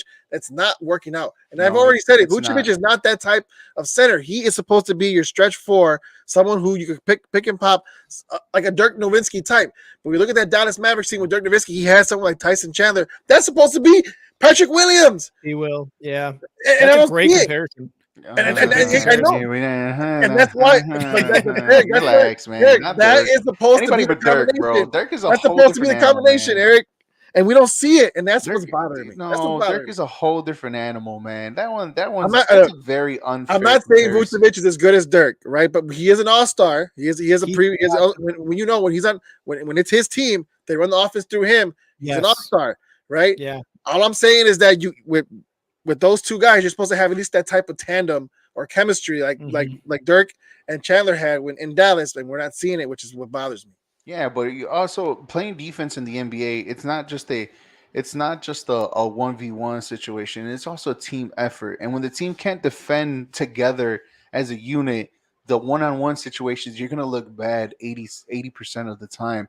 So it's kind of like if you're singling out one player on the defensive side of the ball, you gotta also put blame into the other four that are around him because they're also not up to par playing defense, man. It's That's true the too. NBA in every sport. It's playing defense is a defensive unit. It's a unit type of thing, and the NBA it's shown a lot more simply because the court's smaller, the game is faster, and the individual talent you could get exposed quickly. So again, you could be a great on ball defender, but just because you're a great on ball defender and the other four are not good enough, are you really a great on ball defender at the The end of the day? defense collapsed at that point. Yeah. Exactly. We're gonna go to the comments real quick, boys. Duffman says the reason why we don't have a consistent shooter is because our guys are rushing the shot. Yeah. Get them to the plant. I'm thinking paint. Get them to the paint and then set the screen and watch them become more consistent. Vooch is more consistent only because we were missing our shots, and he's there for the rebounds and the putback shots. Apparently, he's waiting to put his waiting for Patrick Williams to enter the chat, and also Kobe White has not logged on yet. So, thank you, Duffman. Poor Kobe, man. He's 7 straight games. What I feel like they should have traded him last year, gotten something for him, man. I wholeheartedly agree with that one. When his value was so high, It was you could so just high. you just go. He'd come off the bench, shoot a 3, and it was like, yep, that was it. And I guess they couldn't get anything done. And how are we feeling with Io, man? Again, I kind of mentioned them earlier, but how do we feel at Io starting? Again, it's only been 14 games, right, into the season. And we talked about P. Will. It's early in the season for both these guys, but how are we feeling Io? Io, I feel like the energy has kind of been a little bit down from when he was coming off the bench last year, but what are your guys' thoughts on Io at point guard? Playing NBA basketball is a whole different beast, right? You come off the bench and have all this high energy, high expectations, right? But that's it. And simply because one, you only play for like 3-4 minutes, and when you're a starter, your minutes kind of they pick up a little bit. You kind of have to preserve that energy, or you have to be smart with the ball and stuff like that. Again, it's a kid who, even though last year he kind of flourished coming off the bench and being this energetic bunny from the bench, now that you're a starter, it's a different role and it's a different position. It's different, and you still have to find your pace and you still got to test the waters in becoming an NBA starter. Again, like Jose says, if you have it, you have it. And some people don't have it, and they take their time building this pace for the NBA. Iowa's going to be okay. Just take the time. It's first year starting. It's all relax. He's still young. No, I like Io. I give the benefit of the doubt right now. As Eric said, you've seen what he can do when he's in his proper position. Yep. He's a backup point guard, and when he's doing that, he's supposed to be your sixth man. He's supposed to be your energy guy, coming off the bench, able to produce points. That's why I feel Io can become. Starting, as Eric said, you want to give him time to develop in that position. I like Io though. I like his potential. I like what he becomes. So I'm still high on Io. I really am. I mean, he could be a decent starter in the NBA in the near future or further in the future. Right? He could be that guy. But again, at the moment, like especially him being a second round draft pick, it's kind of like, all right, you see what this kid has. You know what this kid needs to work on. Let him work on it. The game will come to him, and then that's all we're just waiting on.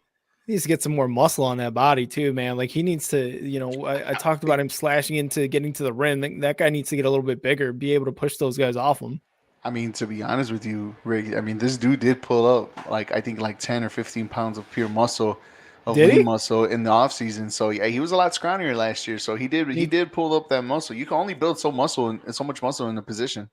He needs 20 more pounds. If I could put on 20 pounds in 6 months, then I think he can do it too. Nah, man. And then we're talking about him going to the Bears as a running back, homie.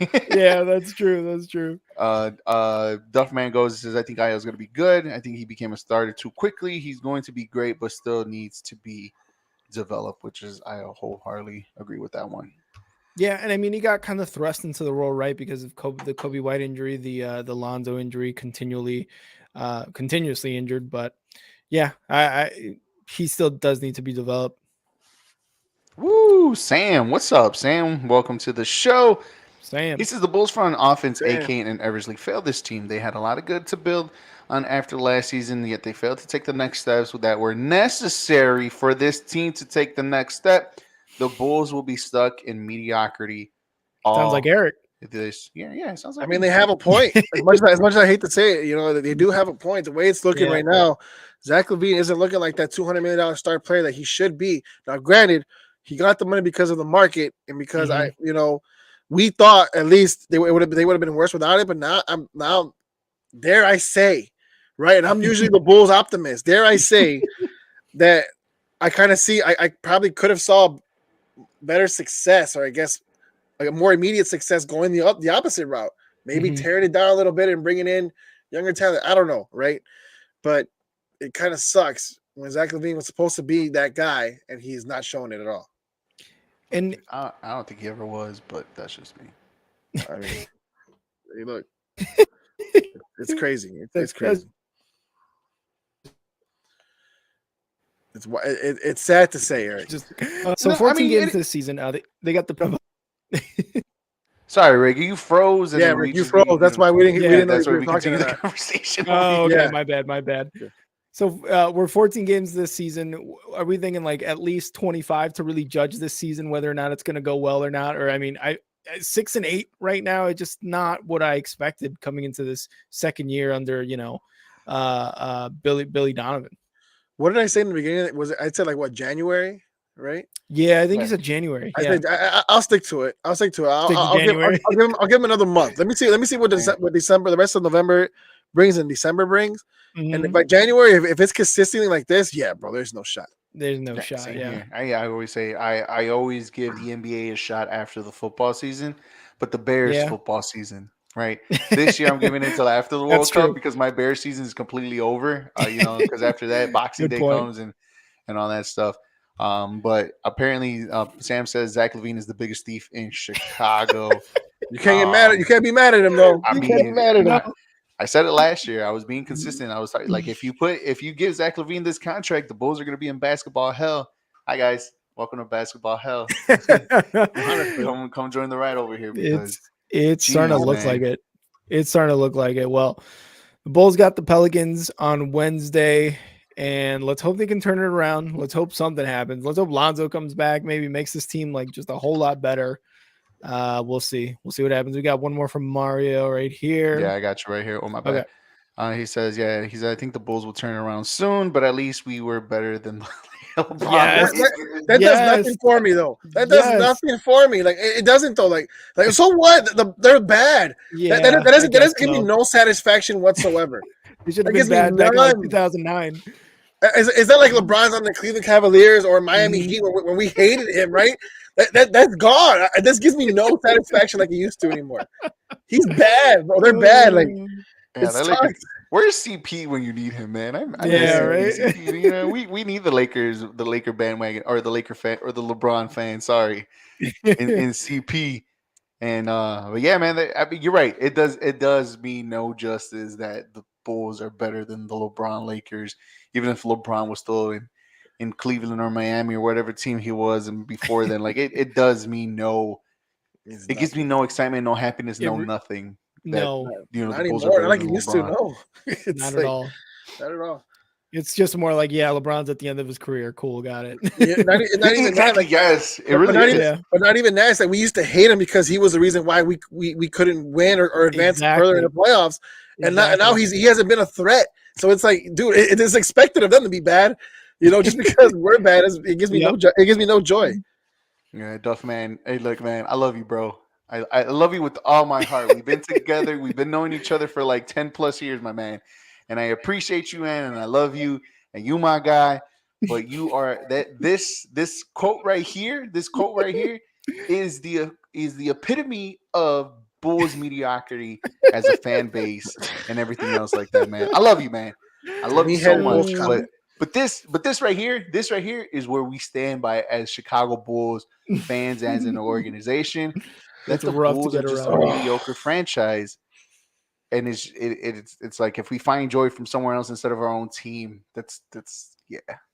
It does suck. Yeah. He says LeBron James and happy. James. Yeah, he does the Ren and Stimpy happy joy. All right. So that was the C-Red segment. Like I said, Bulls have the Pelicans on Wednesday. All right, boys, let's finish it up. with 4 stars of the week. Do you guys want me to go first? Do you guys want to go first? Who wants to go first? Go ahead. Yeah, absolutely. You know what? The 4th star could be whoever in the comments. Put your 4th star in the comments. We'll let Ray go first. Then the other two, us two, will do it. Then the 4th will be somebody in the comments, whoever it is, or everybody in the comments. I like it. All right, I'll start it off. My first star of the week is going to be Cole Kmet. Nice. 2 touchdowns, 74 yards against the Lions. And I mentioned earlier, right? 5 touchdowns over the last 3 weeks. His last 3 games, 11 receptions, 126 yards, 5 touchdowns, 3 touchdowns his entire career before that. So I'm giving these 2 to Cole Kmet. And we talked about him too, like, or at least it's talked about that he is someone who does the little things right, run blocking, pass blocking. He does that correctly as well. But now he's finally starting to get into the offense, finally scoring, end zone threat. Like, he is starting to be that guy for the Bears, and I got to give it to Cole Kmet. That's going to be my first star of the week. Go on, Eric. That's a good one. I'm sticking to my 4 stars from last year, or one of my stars from last year in my alma mater in South Suburban. They play their first game of Nationals tomorrow. It will be live at 11 a.m. here, or I'm sorry, 1 p.m. here, 11 a.m. over there. Giving a quick shout out to them. Good luck to the girls next year. As for the Chicago one, mine is Duffman because he is the joy of the southeast side of Chicago. He says he finds joy with the Bulls, and he's always lit at the UC. He's always lit at the UC. He's lit at Soldier Field, and unfortunately, he gets lit at that one garbage of a stadium on whatever avenue on the south side of Chicago. 35th and Shields. If that's the one, I guess. Yeah, sure. All right. I was kind of hoping one of you guys went with Justin Fields because we can't go 4 stars of the week without Justin Fields. I wasn't trying to go Justin Fields, but because nobody mentioned him, I'm going to mention it for the second straight week. Because how can you not? How can you not be one of the 4 stars of the week after breaking a record, after another just amazing game, him just showing us and further just prolonging the legend of Justin Fields and what he can become here in Chicago. I mean, easy 4 star of the week there, Justin Fields for sure. 100%. It's just like it seems every week that you again, like you said, you can't go without mentioning Justin Fields and what he did on the field, because two weeks in a row he had a 60+ yard rushing touchdown. Like, that's insane. I just he broke his own record. Yeah, he broke his own record. That's crazy. I thought he was going to break the rushing record again this week, but he was about 30 yards short. He's on pace for 1,000 yards rushing as a quarterback, guys. That's insane. That is insane. And then and the crazy part about it, there is going to be no MVP talks because the Bears are ass. Yeah, that's right. But there's people mentioning his name in MVP conversation on ESPN. Yeah, I mean, I get if there was a like how the NBA has, like, you know, all these awards like best water boy off the bench, you know, 6th player of the year, you know, comeback player of the year in the NFL. I think that's a good one, comeback player of the year, even though, you know, last year being a shit quarterback and this year is just not so good. I mean, being this great. Most improved player. Most improved player in the NBA, you know, all these awards. I mean, if there's something like that, Justin Fields deserves like the next best category. Maybe he could be, you know, the offensive player of the year or something like that, if that's an award in the NFL. And then Duffman agrees with you. My star of the week, Justin Fields. Back-to-back week, baby's rushing leader. 60+ yards rushing. Gave me 2 weeks with 50 points in the game. Justin, I love it. Same here. I think the one that me and Duffman are in, I probably feel like that's the only one, that and another one where I don't have Justin Fields as my quarterback. He actually has him.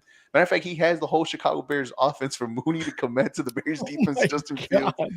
I think David Montgomery on top of that too. Hey, I'm gunning for you, Duffman. I think we face in a week or two, but I'm gunning for you, man. I'm going. I'm not going to be last in John's league. I'll tell you that much. And I just beat John this week. He's number 1. So thank you. I needed that one too because my team is healthy, Eric. My team is healthy, and I'm going to make a comeback. Let's go. Nah, it's too late for you, homie. No, it's not. Too late for you. It's not. I did the math, bro. It's not too late. It is not too late. Duffman did it from 0-5 and ended up winning John's league a couple years back. So, oh my God! Look, you 8 teams make the playoffs. I'm literally 2 games away from 8, and I face everybody 8 through 12 through 11 the next 3 or 4 weeks. So it is definitely a possibility. Rick, how's your team with the 17 quarterbacks that you have? I think I made a trade. I think I made a good trade. I'm not sure. I think I still have a losing record. So I don't think I'm going to win it this year, even with because we're a 1 quarterback league. So that was, bad. Yeah. But I tried. I had a couple of bites, but I finally got a running back. Would you guys believe me if I tell you guys I'm trying to look for it in one of my Yahoo leagues that I have with my I actually have a score. You ready for this? I have a score of 314 points to like 97. Damn. That's the score line. How much I'm winning. Exactly. I don't know what kind of offensive powers they have in here. Duffman for he goes, "Let's go. My team is on the rise." With the entire Bears offense, I'll probably keep producing. Nah, hell no. Duffman, I love you, buddy. I miss you. You should hang I think out that'll soon. be the 4th star of the week. Just the entire Bears offense from Mario right there. That's going to be the 4th star of the week. I'm telling you, my star is Duffman for real. That's my star of the week too. It's Chicago related, right? It's Chicago. Yeah, he's Chicago related. The Southeast side representing hard right here. Let's go. Let's go. All right, guys. Well, thank you guys so much for joining us. You guys have anything else real quick before we get out of here? Yes, Sports Drip Live coming up at 10 o'clock, guys. Make sure to tune in. We're talking UFC 281. Everything that happened there is crazy. We're going to preview Bellator 288, which is coming up this weekend here in Chicago. And then we're also going to preview AEW Full Gear. So we have a good full show. So, yes, that's going to be exciting. Can't wait. So make sure you guys tune in at 10 o'clock. Yeah, the EAFP podcast will be on Thursday as I give you guys my picks for the quarter to the final. Talk about a little bit more of the FIFA scandal, but also at the same time, just enjoying the tournament too as well. I'm going to give you my prediction for the game on Monday before the show. And just reminder for everybody, my show, the EAFP podcast, every single day from match day 1 to match day 3 and on to the playoffs for the World Cup. You get to see me every single day. Isn't that lovely, y'all? Jose, you're going to tune in every single day to see Eric's lovely face? If I'm not working, yeah. If I'm not, that's a no. I love that. JCA Sports Podcast will be on Wednesday, and Jack's show. What is it? Slap shot. Come on, put some respect on it, Eric. It's hockey. I know. I feel like it's slap shot for some odd reason because that's a quote. That's a term in hockey. That's what I'm going with. His podcast on Thursday too as well. Rick, when is your show on? So we're gonna record only football here in a bit, but it's gonna come out on all streaming platforms tomorrow on Tuesday, and then also again on Wednesday as we recap Week 10, and then we're gonna give our Week 11 predictions, and then 3 Up 3 Down. I think no episode this week, not until the following week. Was there you guys gonna get another 3 Up 3 Down MLB podcast? So there you go. And as always, guys, make sure you guys always follow, like, and share not only just the Star 6 Media platform, but also all the other platforms too as well on Facebook, YouTube, Twitter, Twitch.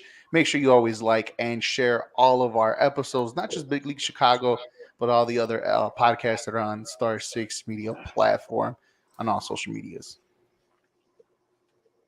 Yep. But that'll be it, right? Guys, great episode. Thank you guys for joining us. Everybody in the comments, love it. And we will see you guys next time. Stay tuned for Sports Strip Live. See ya. Yeah. Stay tuned. It'll be up next here on Star 6 Media. I feel like Mike, Jordan, give me the rock and I'm scoring. Hey, came from the bottom, that's foreign. I swear that I'm up for the sun in the morning. Yeah.